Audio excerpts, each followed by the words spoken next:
resources to talk about that and talk about some of the streams that are in fact impacted. From there we will go, and I will introduce her in a moment, but a representative from the Ohio Environmental Protection Agency who will also talk about the water quality, and we'll move from there to the water and to the air. Director Mertz. So I wanted to start off to give you just a little bit of context about the waterways we're talking about, where they are, and how the water flowed. So I think Steve's going to help me out here. So the initial water impact was at Sulphur Run. Are we able to, can you find that on there, or do we need to use the map in your hand? So it would be up here. So above this map, we have a smaller map here. The initial impact was at Sulphur Run, leading down into Leslie Run to Bull Creek, and then a portion of the North Fork of Beaver Creek. Right. So we essentially, for our purposes, we looked at 4 different waterways over a space of about 7.5 miles, and what the environmental impacts were on those streams and tributaries. I mentioned, Director, what's beyond that as we move towards the Ohio River? So the North Fork of Beaver Creek leads into Beaver Creek, which I'm lost. I mean, we eventually get down there. To the Ohio River. So yeah, Beaver Creek does go directly into the Ohio River. Yeah, go for it. So the North Fork of Beaver Creek goes into the main stem of Little Beaver Creek, which is a state scenic river, and then that flows into the Ohio River. So that's the essential geography we were looking at for this. And, the Department of Natural Resources, part of our mission is to preserve and improve Ohio's biodiversity. So our concern in this case was what was happening with the aquatic wildlife. And what we have discovered through the testing and sampling that's been done is that very early on, we have estimated, based on our sampling and modeling, about 3,500 dead fish across that space, across those streams, tributaries, waterways, 12 different species.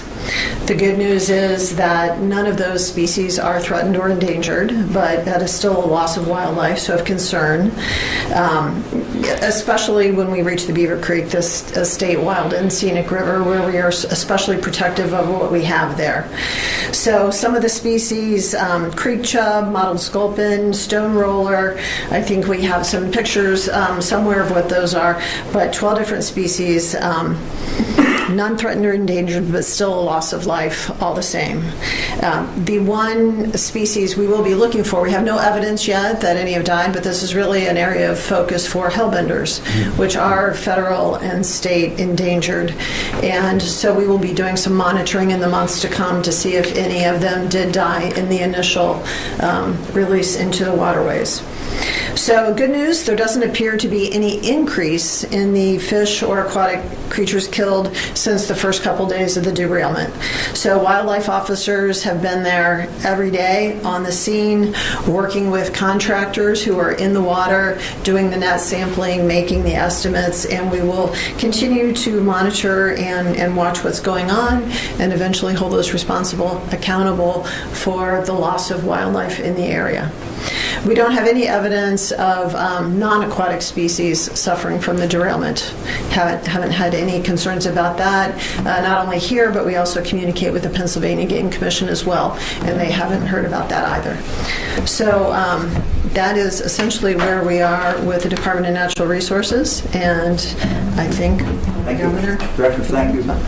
Thank you very much. She'll be available for questions. Let me invite now Tiffany Kavalak from the Ohio Environmental Protection Agency to come to the microphone. We have on the screen from East Palestine, Kurt Kohler. Kurt, you may remember at our previous 2 press conferences was available and discussed what the situation was. We're asking them to tell us the very latest measurements coming from the site. Thank you, Governor. Hello, I'm Tiffany Kavalak. I'm the Chief of the Division of Surface Water at Ohio EPA. And speaking of the derailment on February 3rd, we speak that it occurred at the location of Sulphur Run. and Norfolk and Southern are actively aerating Sulphur Run and have containment within the 1.3 miles that Sulphur Run leads into Leslie Run. Sulphur Run remains contaminated, but we're confident that it is contained. Data from February 4th, the day after the train derailment, down gradient on Leslie Run and Norfolk Little Beaver Creek showed very low detection levels of contaminants, and mostly from fire residual chemicals. Data from February 10th, more recently, showed low levels of only 2 contaminants, butyl acrylate and ethyl hexyl acrylate. Both are volatile organic chemicals in Leslie Run, the one that's directly below Sulphur Run. The butyl acrylate dissipates to non-detectable levels once it gets to the North Fork of the Little Beaver Creek, and the other one, ethyl hexyl acrylate, dissipates to non-detectable levels once we get to Little Beaver Creek. We have not detected any vinyl chloride in any of the down gradient waterways. Both the February 4th and the February 10th data are available now on Ohio EPA's website that's titled East Palestine's Train Derailment. The spill did flow to the Ohio River during that initial slug, but the Ohio River is very large, and it's a water body that's able to dilute the pollutants pretty quickly. Ohio EPA and other state agencies have been working with the Ohio River Valley Water Sanitation Commission, some may know as ORSANCO, to track the contaminant plume in real time. It's moving at about a mile an hour. ORSANCO's tracking allows for potential closing of drinking water intakes to allow the majority of the chemicals to pass. This strategy, along with drinking water treatment like oxidation and advanced treatment like activated carbon, are both effective at addressing these contaminants and helps ensure the safety of the drinking water supplies. So we're pretty confident that these low levels are not getting passed on to the customers. Would you like me to pass it to Kurt? Let me ask you one question. Yes. You might explain. You talked about the containment. What steps were taken to contain it in that initial spill? Yes, and I think that's why we have. I think Kurt Okay, can. Kurt, do that. Yes. Okay, good. Kurt. Do you want me to answer that, Kurt? Yeah, Kurt, yeah. You want to answer that, Kurt, and then you can kind of give us a report from East Palestine. Okay, I'll be glad to. Thank you, sir. Again, you're hearing the results. You heard us speak about it before. At the beginning of the spill, we were on a defensive posture, as the governor kind of talked about. It was safety first. You had to attack from the outside in. Since conditions have changed and removal of the threats from the rail cars, the cleanup in the emergency phase has been on the offensive. Not only with multiple containment points and in situ treatment in Sulphur Run, working with Norfolk Southern and our other partners, kind of as a management plan for this cleanup, and then again, the emergency phase, where we targeted 3 sites, or we used 3 different names for it. We have the wreckage area, where the cars are still being staged. We have Pleasant Road, where we do know we have gross contamination present on the ground and still in the 2 ditches. And we have the waterways. The waterways have been our targeted and our concern from the onset of this. We did get initial dirt dumped into the creek to stop the flow, or the booms, the oil containment booms, to stop the floating product. From that point in time, we did use very tried and true methods, but we've been able to build those up. Aeration and sparging units that increase the efficiency of the breaking down of the dissolved phase of the contaminants present. We do. Again, Sulphur Run, we have it contained. It is our control area. We're confident that the materials getting out of there and extending down in the Leslie Run are good. material in Leslie Run. That's some of the explanation why there is still some of the detections. We do have aeration in Leslie Run. Back into the site, like at Pleasant Road, where the butyl car did release material along with the vinyl chloride burn areas, there has been active excavation of those grossly contaminated soils. 2 ditches that run parallel to the tracks, North Ditch and South Ditch, where both drain into Sulphur Run, have been blocked off. The water that naturally flows in there from the wetland is being pumped around so we don't augment any contamination and continue to push high levels of contaminants downstream. And then excavation of that material has already begun. The center line of the track where butyl acrylate was puddled along with vinyl chloride residues is actively being excavated. It is a constant source reduction, again, with the target of moving over into the remediation phase. We're trying to get rid of, again, the high-level gross contamination. Ohio EPA's emergency response, along with other support from our multiple divisions, have boots on the ground all day, every day since the onset of this incident. I'm confident that we'll get it to a stage where it's safe to transfer over for remediation. Kurt, thank you very much. Let me ask you one question, and then if you'll stay around, because the media may have some questions for you when we finish. How far along is this removal of dirt? My understanding is they're going down 1 to 3 feet down into the ground, but how far along are they in regard to that?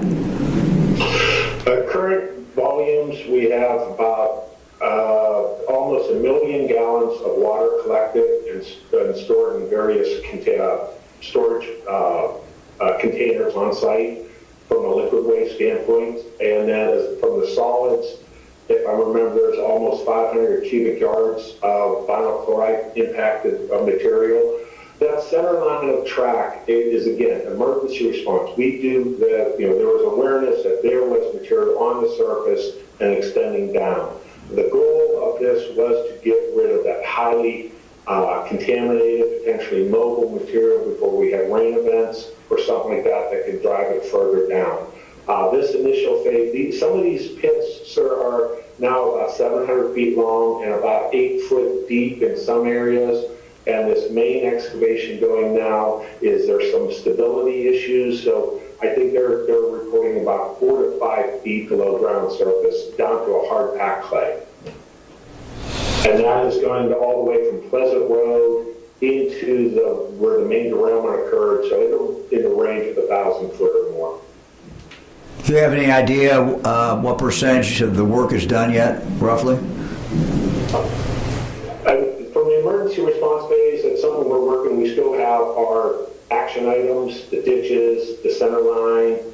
Again, the waterway is primary. It's moving along. I would hope next week a lot of the emergency response phase, this high-end daily activity should start to drop off. Kurt, thank you. Stay on there in case we get questions. Thank you very much. Yeah. Appreciate it. Appreciate the work you're doing. Let me now introduce Dr. Bruce Vanderhoff, the Director of the Ohio Department of Health. He's going to talk about exactly where we are in regard to the air, the water, and everything from the public health point of view. And Dr. Vanderhoff, one of the things I would ask you to address is the odor. I know people are still smelling an odor, and I wonder if you can comment about that and what the significance of that is. Well, thank you, Governor. Let's begin by just talking about the chemicals. And the fact is that, for the most part, most of the chemicals that we're worried about and that we're talking about fall into a category known as volatile organic chemicals. And you heard that mentioned or compounds. Now, volatile organic compounds, or VOCs, it's important for us to recognize, are actually a part of our everyday life. So if you go this afternoon on your way home to pump gas in your car, you're being exposed to volatile organic compounds. You are. If you are burning wood or natural gas in your home, you're being exposed. And certainly, if you are smoking or you live with someone who smokes, you're being exposed to actually fairly substantial levels of volatile organic compounds. Now, the good news is that most people can be around these volatile organic compounds at low levels without really feeling health effects. However, at higher levels, especially over a longer period of time, then we can have longer-term health effects. And that's why there is the concern around these compounds. So the goal from a health point of view in a situation like this is really to make every effort we can to reduce the risk that we're going to take those volatile organic compounds into our bodies. And there are really two paths for that to happen. One is what we breathe, and the other is what we consume. So the effort, as you heard it described, really began at the start with trying to make sure that we had a safe environment as it related to the air that people were breathing. For us, as human beings, we've got to breathe. We can't avoid the air. The air is there. We need it. And so it has to be clean. It has to be safe for us. And the good news is, and you heard the governor describe this, by the time we were at the decision point for potentially bringing the people who had evacuated back into the impacted area, we had on hand air testing that told us that the air really looked pretty much like it did before this event ever happened. So that gave us really great confidence when it came to that aspect. But then there's the second aspect. Even after bringing people back, we made it clear that, hey, the next piece of this is your water source. We want to test that. Now, the good news is the majority of people who live in the East Palestine community are, in fact, on municipal water. And those municipal sources are deep wells that they were able to intentionally reserve using the most distant ones only for feeding the water supply. But nevertheless, there are quite a number of people who are on private water systems, mostly private wells.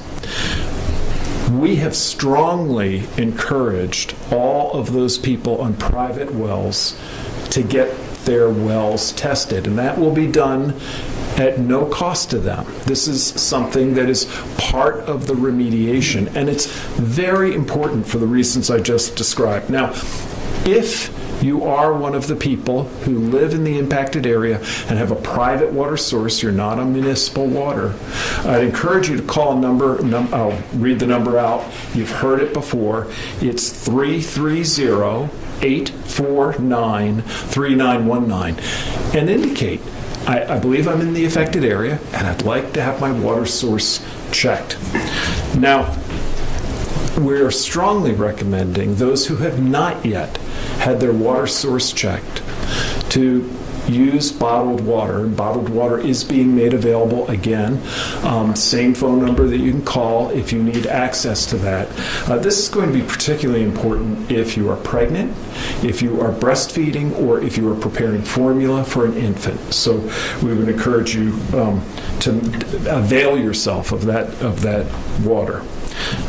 The bottom line is that from the very start of this, we have taken every step possible to assure that people's safety was first and foremost. And that with the compounds that we're talking about, in consultation with experts at the national level, we have first made sure that we were providing a clean atmosphere, clean air, and now we are actively working to assure that people, for the long run, have clean water.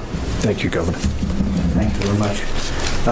We're happy to take any questions for anyone who's... Please use the microphone if you have a question.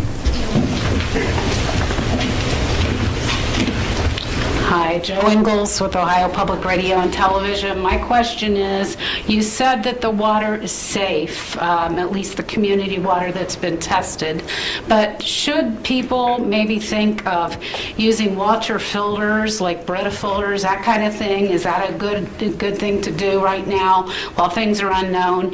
And should people just go ahead and do bottled water in the meantime?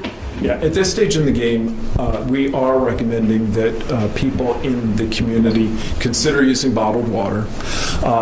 We are awaiting results of testing of the municipal water sources that are going to be fairly detailed and will allow us to have a very complete look at the potential compounds that could be involved, and we expect that very soon. From my point of view, using bottled water for a short period of time is pretty easy to do. And once we have data and information, especially if you have a private water source, look, there are things that we will be able to do. It may be drilling a new well, a deep well instead of a shallow well. It may be using some of the remediation tools that were described for municipal sources that include forms of aeration and charcoal filtering, etc. So for right now, I think bottled water is the right answer. Hi, this is Ashley Bornanson with WBNS. I also have a question for you, Doctor. In terms of that radius of those who should be drinking bottled water, how far does that radius go? Could this impact Central Ohioans? And what could that impact be on the current health of those who might have been intaking this water? Thank you. So we're very confident about, and there are maps in that are available in the community of what we believe to be the impacted zone for these wells. And if people call that hotline, they'll be able to access that. For people more distant, I'm going to turn to some of my colleagues from the Ohio EPA to describe again that process of testing. If you're in Central Ohio, this is really not relevant to your water source.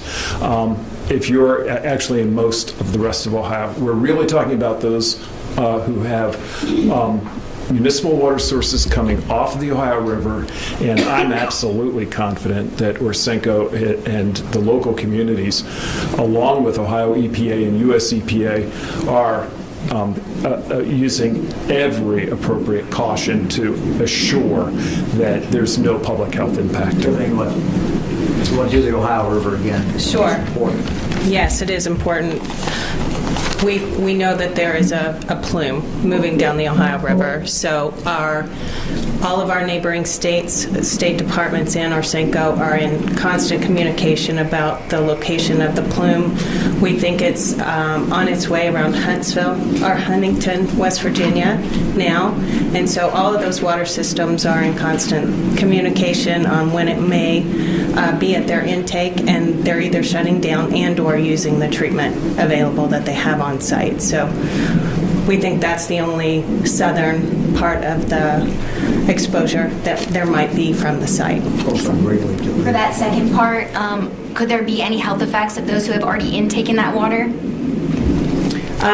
We're seeing very low levels of contaminants, and so all of the treatment being done at those water systems take out any contamination before it finished water. So I can't envision that there would be any risk that has already occurred from the drinking water systems on the Ohio River.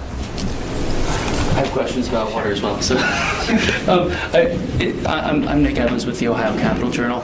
I just want to make sure that I understand what you laid out. Okay, so it goes Sulphur Run, Leslie Run, Beaver Creek, Ohio River, correct? North Fork. North Fork, yeah. Okay. Yes. So you said that sulfur is contaminated, but you think it's contained. Leslie, no vinyl chloride, but ethyl butyl and ethyl hexyl. Butyl acrylate. Okay. Yes. What's in the plume? That was the initial slug that we talked about that were the fire combustion chemicals that we detected that are showing up.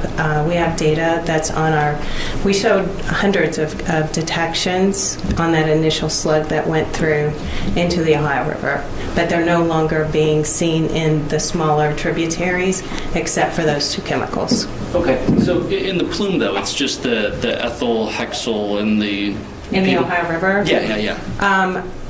Honestly, there's probably, it's the fire contaminant combustion materials. It's not free product per se. It's volatile organic compounds.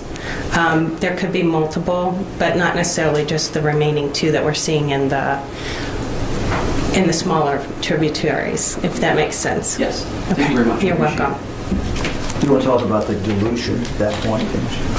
In the Ohio River, what are you seeing in the Ohio River? So very, very low levels of volatile organic compounds in the Ohio River itself.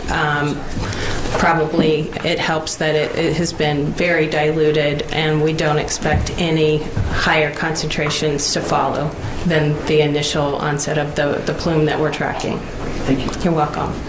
Follow up on the plume. When you mentioned the fire combustion materials, are there concerns about PFAS and similar contamination? So we have not yet tested for the PFAS compounds. We are working with the local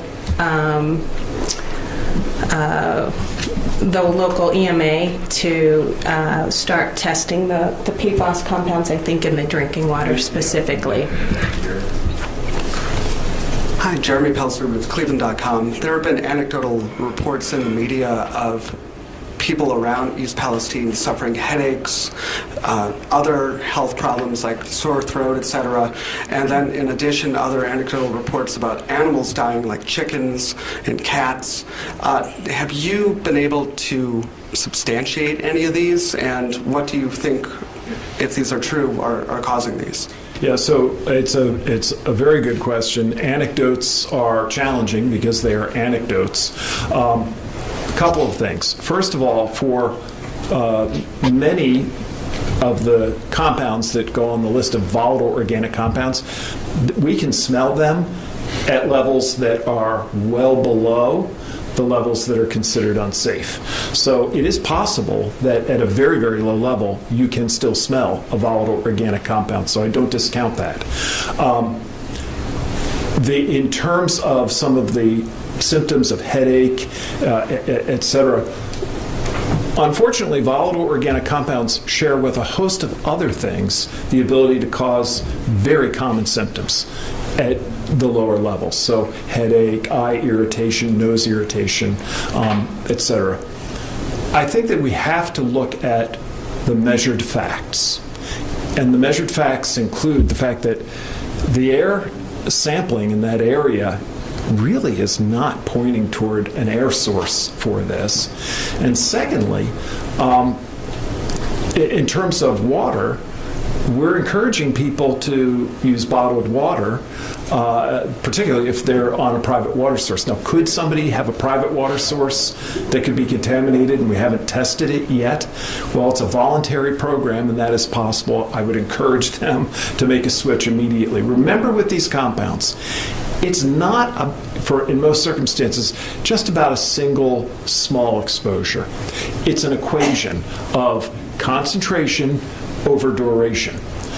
The higher the concentration, the longer the duration, the greater the risk. Everything that we've gathered thus far is really pointing toward very low measurements, if at all.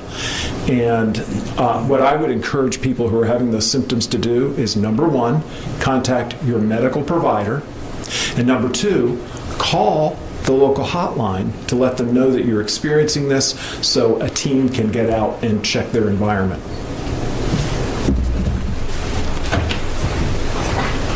Governor, I don't want to all over my fellow members of the media here to get over there. Senator Vance was on Fox News critical of the Biden administration, and even some Democrats have been critical of the Biden administration response. Are you satisfied with the Biden administration response, and is there anything you'd like to see more out of the administration as far as help with this? Look, Ohio EPA works with the US EPA. These are the principal people involved. The federal government is conducting an investigation to determine why this wreck occurred, this crash occurred. We await that, and certainly we'll be interested in seeing what is going on. Look, the president called me and said, anything you need. I have not called him back after that conversation. I will not hesitate to do that if we're seeing a problem or anything, but I'm not seeing it. Patrick Sagas with the AP. It's probably a question for ODNR. I know you had mentioned that there weren't any maybe like reports of animals dying because of the controlled release. But again, we have been hearing anecdotes from people in the area about pets or other agricultural animals. What can they do if they believe that their animal died because of this? And like, what is ODNR doing to measure that? Yeah, I think that's probably. Director of Agriculture, Brian Baldridge. Thank you, Governor DeWine, and thank you for that question as far as the livestock community. From the agricultural, from Department of Ag standpoint, we've been in contact with folks in the community as far as the veterinarians. Our state vet, Dr. Summers, has been in contact with folks in that community, and that's what we're telling folks. If you see symptoms of your livestock, reach out to your local vet. But we are in constant contact with them and also our stakeholders, Farm Bureau, OSU Extension, all the folks in that community. And to this date, there's nothing that we've seen in the livestock community that causes any concerns to this date. Thank you. Karen Kassler, State House News Bureau, Ohio Public Radio and Television. Governor, this is for you. You've said that you fully expect Norfolk Southern to pay all the costs. You said you've gotten a commitment from them that they are going to stay on site till everything's cleaned up. Are you confident that they are going to pay all those costs? And there are reports of people having trouble even cashing these inconvenience checks. What do you tell those folks? Well, look, Norfolk Southern is responsible for this problem. We fully expect them to live up to what the CEO committed to me, and that is that they will pay for everything. If they don't, we've got an attorney general here and that will file a lawsuit. So, look, they're responsible for this. They did it. This is the impact on this community is huge. Not just the physical problem that might be caused, but the inconvenience, the terror, many things. So yes, we've already seen lawsuits filed. I'm sure there'll be more lawsuits filed. But my objective is to do everything we can to get this cleaned up as quickly as we can. And I think by continuing to talk and reveal what we're doing, what the testing is showing, I hope that people will continue to have confidence in what's going on. But I understand people's skepticism, and I understand their anger. And if I lived in the community, I would be angry too. The railroad caused this problem. They're going to be held accountable. Hi, Anna Hoffman, WCMH-TV. I know there's going to be a full investigation into how or why this happened, but are there any early indications pointing to deliberate actions to make this train derailment? I have no indication of that. Sir, about these $1,000 convenience checks, as far as you know, does receipt of one of those checks absolve the railroad responsibility? What strings are attached to these checks when people receive those? You know anything about that? Well, I don't want to play lawyer here, but I don't think that absolves them of any any responsibility. They're still responsible for any damage that they've caused. Thank you. Governor, we're ready for online questions. All right, we'll go to the online questions. Hi, yeah, this is Matthew Cunningham Cook with The Lever. Just wondering, who besides Norfolk Southern was consulted on in this decision to do controlled release? Was there independent information collected by either the state of Ohio or the Commonwealth of Pennsylvania that allowed you to make a decision about the controlled release independent of what was being provided to you by Norfolk Southern? Yeah, we consulted, as I indicated, we consulted. The Ohio National Guard was consulting directly with the Defense Department. The modeling was very important. We wanted to know exactly what the ramifications of the modeling would be, or of the explosion would be. So yes, we reached out to every expert that we could find. Next question comes from Craig Cheatham, WCPO. Good afternoon. I just want to mostly make sure that I'm understanding what several of the speakers have said. One mentioned that the contamination, the so-called plume, is moving at about a mile an hour. I want to make sure that is correct, and that right now it's believed to be in Huntington. And so what I'm asking is, how big of a threat is that plume perceived to be for the communities that are downstream, and how long do you believe it will be until that plume and what's in it reaches Cincinnati, which is the largest city downstream for quite some time? Thank you. Hi, thank you for your question. It is on its way to Huntington. I don't have the exact mile markers of where it is right now. Orsenko would be able to tell you exactly where that location is at this time. The farther it travels down the Ohio River, the more it is dissipating, the less concentrated the contaminant plume is. So the farther it heads down the Ohio, the much less risk that it is, and we haven't seen a risk even at the most closest points to East Palestine. So we would not envision anything from this point forward impacting any of the further drinking water supplies. And I will say that the Cincinnati water plant themselves have been extraordinarily helpful in tracking the butyl acrylate chemical itself. It was a brand new chemical that we did not have a methodology for, and Cincinnati is performing that analysis for all of the drinking water systems north of the Ohio River. Next question comes from Megan Lowe with Verify.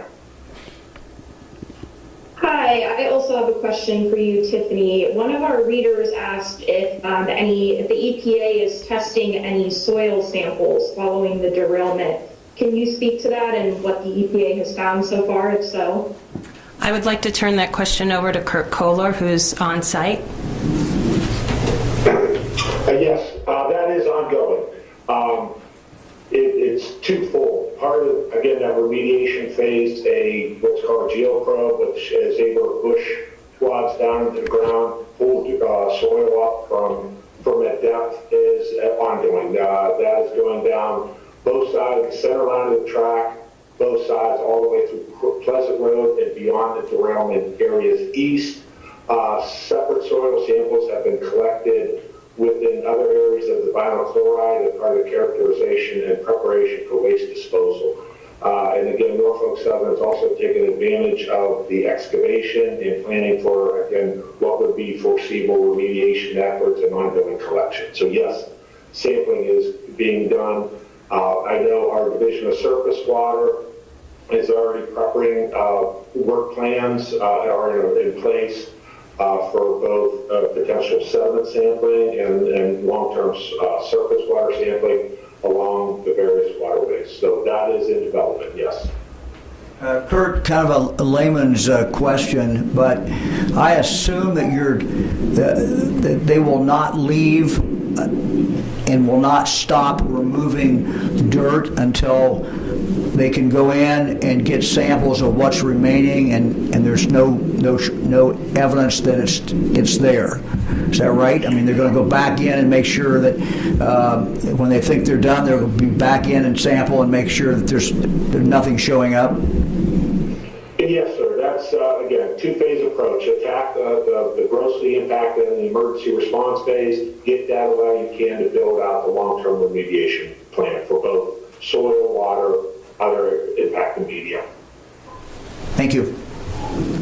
Our next question is from Mike Fairchild, NBC 24 Toledo. Thank you, Governor, for taking time out today. You earlier in this press conference referred to it was absurd that this train was not considered high hazardous. And it seems that in 2020, the Department of Transportation allowed rules to be laxed, I guess, to allow 100 or more tank cars filled with gallons of liquid petroleum gas, which could be also even more dangerous. What would you say to, you said that Congress needs to change this. Is there something that you can do as a governor to change the way these bomb trains are transported through the state? Thank you. Yeah, my understanding when we're dealing with a railroad, governor's power is very limited. This is generally a federal government thing that they basically preempt us on the control of the railroads.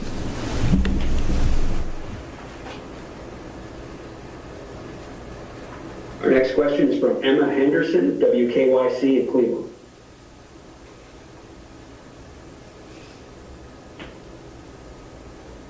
Emma, are you there? All right, we'll move on to Courtney DeGeorge with Fox News.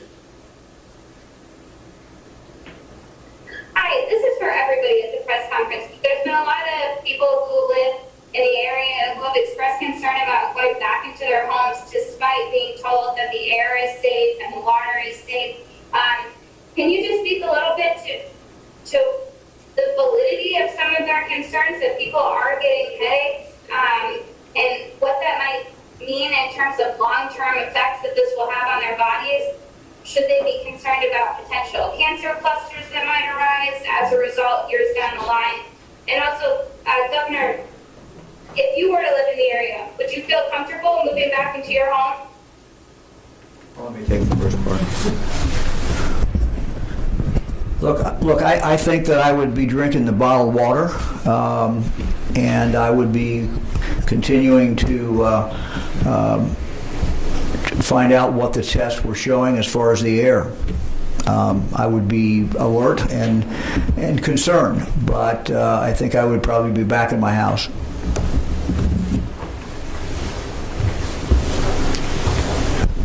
I think that was a very good answer. Truly, I think the governor really summarized the important points. Look, we've got very good data as it relates to the air quality. And I think people can feel very confident in that fact, coupled with the fact that there continues to be air monitoring. So that's very good. We have no indication that the municipal water supply is not safe. However, we do have testing that is pending, and I think it's a relatively easy thing to do to use bottled water for a short window of time. I think people should be confident that multiple agencies, both at the state and the national level, are very serious about this, are watching very closely, and are not allowing any wiggle room when it comes to safety. What is that expected rate? Our next question comes from Jordan Miller, WHBC Radio. Hi, thanks for taking my question today. My question is, will Norfolk Southern, are they going to pay for any autopsies for these animals that are being found dead? There's chickens that people are worried about. I know there's a report of a dog in the East Palestine area that has been circulating on social media. Is that something that people can confidently go to their vet for and turn over a bill, whether the vet determines that the animal, the livestock passed away because of the chemical releases, whether they determine that or not, can they rely on Norfolk Southern to handle that bill? Yeah, let me ask the Director of Agriculture to answer that and to outline what the procedure is. There is a procedure built into our custom and into our law. Thank you, Governor. As far as the question, as far as the Ohio Department of Agriculture, we have a diagnostic lab, and it is run by our state vet, Dr. Summers. And as far as the policy and what we're telling the folks as far as the vets in the communities, I'm going to turn it over to Dr. Summers, who's a specialist in that area. Welcome. Thank you. Dr. Dennis Summers, State Veterinarian for Ohio. Yes, just in short to answer your question, Animals that die for any reason, livestock, pets, first call should be to your private veterinarian to seek guidance and consultation for that. Our Animal Disease Diagnostic Lab is here to serve the livestock industries and companion owners to do necropsies and diagnostic testing for any cause of death. So we need to make sure that we're following the appropriate routing, that those samples that are being submitted or those animals that may be found dead for any reason do come in through a veterinarian to our Animal Disease Diagnostic Lab, and we would run them like we would any other normal sample. Thank you. Thank you. Doctor, thank you very much. Our next question is from Dan DeRoos, WOIO in Cleveland. Good afternoon, Governor. Thanks for taking the time for an update. The one thing that hasn't been discussed today is the giant column of doomsday-looking smoke that went up after the quote-unquote controlled release and burn. Are we just supposed to believe that that just disappeared, that went up into the atmosphere and just went away? That had to have come down somewhere. There has to be a blanket of whether it's soot or chemical, whether it was the wind sort of shifted that evening, so it kind of went instead of just to the south east, it kind of started to go straight east and then a little to the north. I mean, this has got to be on the ground somewhere. And if we're talking livestock, if we're talking pets, if we're talking kids out playing, there's no concern more than a mile out, 10 miles out, 20 miles out, 30 miles out. What happened to that smoke, and who can give those answers? Let me see who can, if we've got someone who can answer that. I don't think there's anyone here who's volunteering. So, and look, what we're trying to do is be very, very careful, follow what the science is. I don't know what the science is in regard to that, but we'll try to get you an answer. If we can't get it today, we'll try to get you an answer later. So, I will say the only thing I can say for sure is that we were monitoring the air. This was a relatively small area that we had cordoned off and told people that they need to leave. We were monitoring the air in real time when that went up in the area right outside there. And that quality of air remained good the entire time. We later, the next day, went in, of course, to within that area, the red area and the yellow area, and started measuring it, and it was good. But at the moment when it went up, we were still getting readings. My understanding is they're still getting readings right outside that area that indicated that it was good. But I cannot answer your question. What happens when that goes up? So we'll see if we can get you an answer. Governor, this is Kurt. I could add to that. Following the fire and the predicted plume, various communities did report odors or haze, and teams from both US EPA and all did respond to those areas throughout the night to verify them. And again, no elevated readings did occur for those constituents. So that did go on throughout any of the areas where citizens were reporting problems outside of East Palestine. Our next question is from Deanne Johnson, Youngstown Business Journal. Yes, Governor. Real quick, the soil that is along the tracks, I'm hearing that they're talking about they're excavating it and pulling it out of there. Twofold question, the trains continue to go through. Is that safe to have those trains still going through there if things are a little unstable? And secondly, where is all this soil going? There's talk of things that are sitting in these Palestine Park in large containers. Is that where the soil is being transported? Let me ask Kurt if he knows. Yes, I think the soil that is being excavated out there's three staging pads on site within the footprint of the spill zone. Underneath those are heavy plastic sealed liners with berms. Any water from either leaching out of soil or anticipated rain would be collected on a continuous basis. So that soil is being managed. It will be properly analyzed and shipped off of for disposal. So that's what's going on in that. As far as train safety, Norfolk Southern has made us aware we have to do all their safety briefings when working in those areas. They have complete control over the tracks. So anytime a train is coming through, it comes through at a reduced speed, and the work has to stop while the train passes. So they have complete control over that. The wastewater storage, those big blue mobile storage tanks, they do hold 21,000 gallons capacity. We have them at various staging areas, depending on the work locations, like the one you referenced in the park, is in the event we would have to pump material from the creek into those. Again, they are safe, they're sealed off, you don't have any direct access to the material inside, and they also inside secondary containments in case something would happen to those containers. So that's how waste is being managed on site, and we work with Norfolk Southern daily on that to monitor. When we have people from our hazardous waste unit group working with them directly, again, boots on the ground every day.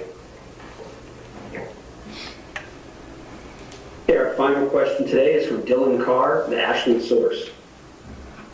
Hi, thanks for taking my question here. We have readers in Ashland, Richland, and Knox counties. They've expressed concern in air and water quality in the aftermath of this. How concerned, if at all, should these people be?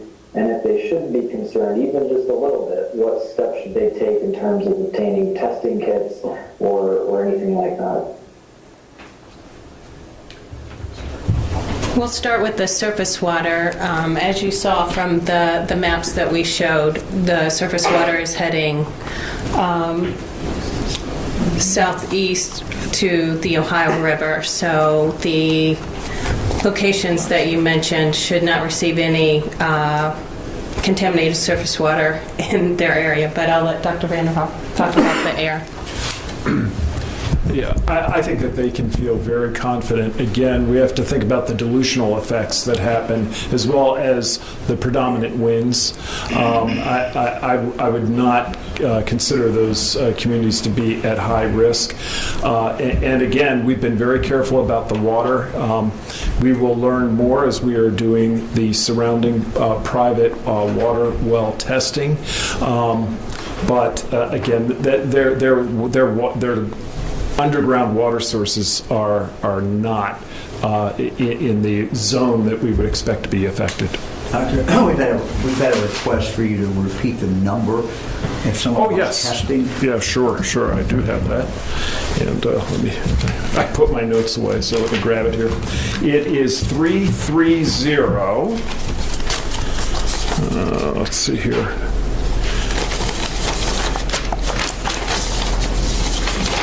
Oh, here it is. Sorry. 330-849-3919. I'll do that one more time. 330-849-3919. Anybody else? If you find positive tests in private wells, will that be made public? Yes. Yes. I assume so. Yeah. Anybody else? How long are we estimating people will have to drink that bottle of water? That's true. So a part of the challenge is people signing up. This is a voluntary activity. So if you've got a private water system and have not called the number to get on the list to get tested, please do. The turnaround time does not appear to be long, but it is a matter of days.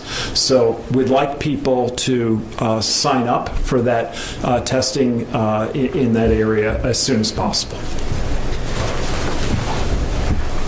This is related, but unrelated, I guess. There were reports that you were not necessarily looking at any sort of action regarding the Adjutant General and the reporter who was arrested. Is there going to be anything after this? Well, as you know, this matter is turned over by the local county prosecutor to the Attorney General. I remain, I have the same opinion I had the first day, and that is that I would hope that charges would be dropped. I think that would be the best thing. Whatever happened after the general walked away, the reality is that the reporter should not have been stopped, period. So it shouldn't even started that way. And I understand, people may have different feelings about what happened afterwards, but the initial stop, the initial confrontation, or the initial contact never should have occurred. So taking that into consideration, it seems to me that everyone would be better off if we just, if the Attorney General could see fit not to proceed with any kind of prosecution. Have you talked to the Adjutant General about the initial confrontation? Yes. Yes. Look, I think the general, regrets that. I explained to him, how press conferences work, and that frankly that sometimes during a live press conference, someone will be reporting directly. Someone could be right now standing back there and reporting if they wanted to. And they have the right to deliver the news however they want to deliver the news. So yes, we've had a conversation, and he regrets the whole situation. So we will continue to keep you apprised. We don't plan, at least, on doing a press conference every day. What we do plan on doing is every day, at least once a day, release the information, any new information that we have. So you can expect that to come from the governor's office. You can expect that to come as a kind of a day's summary of what is going on. That does not mean there won't be other information that's posted in different forms, but coming out of the governor's office, we're going to try to summarize it once a day, get it to you in time so that you can utilize that. So thank you all very much. All right.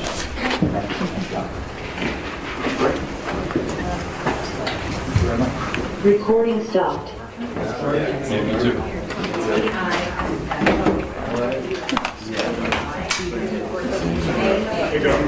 Hey,